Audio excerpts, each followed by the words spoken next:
Hello. तो अभी हम लोग पढ़ेंगे नीट का important topic anatomy of flowering plant. तो एनाटॉमी किसे कहते हैं? तो study of internal structure of plant. ठीक है, तो इसमें हम लोग स्टडी करेंगे, लोअर प्लांट को स्टडी नहीं करेंगे, इसमें स्टडी करेंगे फ्लावरिंग प्लांट यानी एंजियोस्पर्म के बारे में पढ़ेंगे।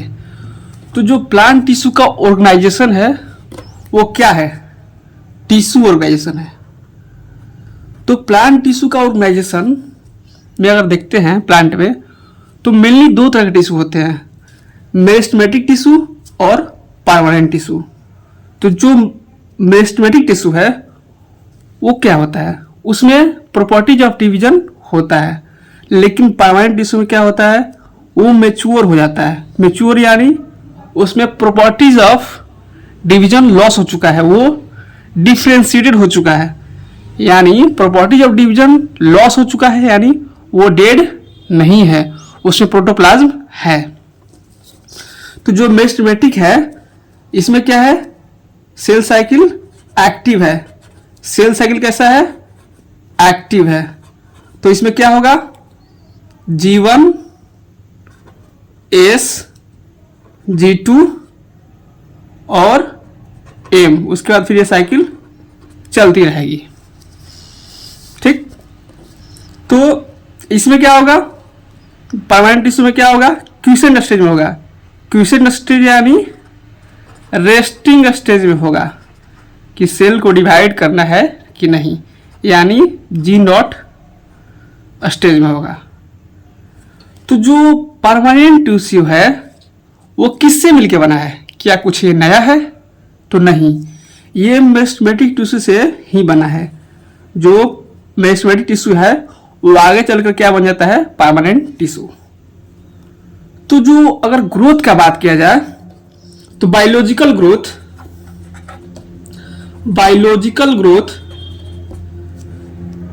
सेल बायोलॉजी में सेल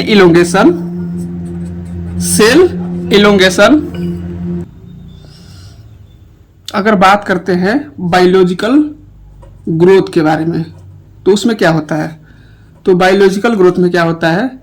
सेल डिवीजन और क्या होगा? Cell elongation. सेल इलोंगेट होगा और फाइनली क्या होगा? सेल मैच्योरेशन होगा। तो अगर कोई भी पूछता है कि बायोलॉजिकल ग्रोथ, अगर बायोलॉजी के अनुसार ग्रोथ के बारे में बोला जाए तो cell division, cell elongation, cell maturation, ये बोलना है आपको।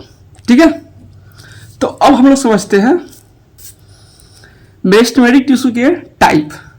तो पहला क्या है? एपिकल मेरिस्टेम, दूसरा क्या है? इंटरकैलरी मेरिस्टेम, और तीसरा है लैटरल मेरिस्टेम। तो जो एपिकल मेरिस्टेम और इंटरकैलरी मेरिस्टेम है उसको क्या बोलते हैं? Primary meristem. और जो लैटरल मेरिस्टेम है उसको बोलते हैं सेकेंडरी मेरिस्टेम। इसको लैटरल मेरिस्टेम क्यों बोलते हैं? क्योंकि ये लैटर फेज, मतलब प्लांट के लैटर फेज में ये आता है। कब आता है? जो मेरिस्टेम है वो क्या होता है?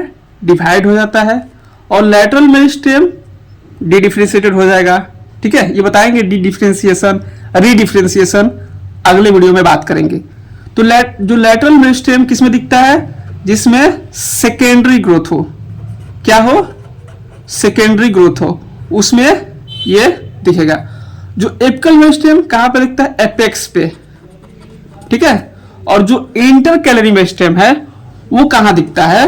इंटरकैलरी मेरिस्टेम जो दिखता है वो बिटवीन नोड्स, यानी दो नोड्स के बीच में दिखता है, यानी ये कहां दिखता है? नोड्स पे। ठीक है, इंटर नोड। तो कहां दिखता है? नोड्स पे। तो अब बात करेंगे परमानेंट टिश्यू।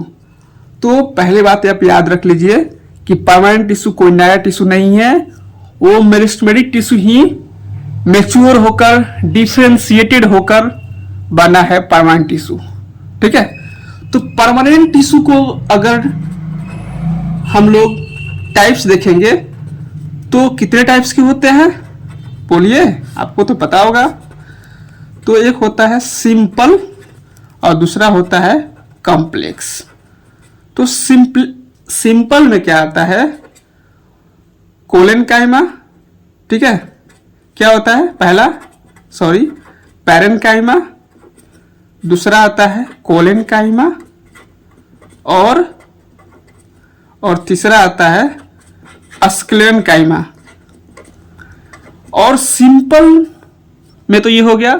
कॉम्प्लेक्स में क्या आएगा, कॉम्प्लेक्स में आता है जाइलम और फ्लोएम। इसको बोलते हैं वस्कुलर टिश्यू भी बोलते हैं, कंडक्टिंग टिश्यू भी बोलते हैं। इसको सिंपल क्यों बोल रहे हैं कि एक जैसे सेल से मिलकर बना है, और कॉम्प्लेक्स यानी डिफरेंट, ठीक है। जैसे जाइलम में जाइलम फाइबर, ट्रैकिड वेसल, ये सब होता है, ठीक है। तो जैसे इसमें एक नीट या क्वेश्चन आया था, क्या क्वेश्चन आया था, क्वेश्चन देख लेते हैं इससे, एपिकल मेरिस्टेम, इंटरकैलियर मेरिस्टेम और लैटरल मेरिस्टेम से, कि जो एपिकल मेरिस्टेम है, या जैसे सेकेंडरी ग्रोथ,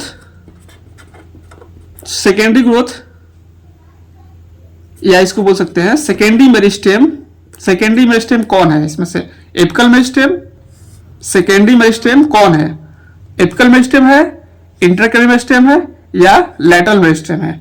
तो आंसर जाएगा लैटरल मेरिस्टेम। तो आगे के वीडियो के लिए आप इस चैनल में बने रहिए। धन्यवाद।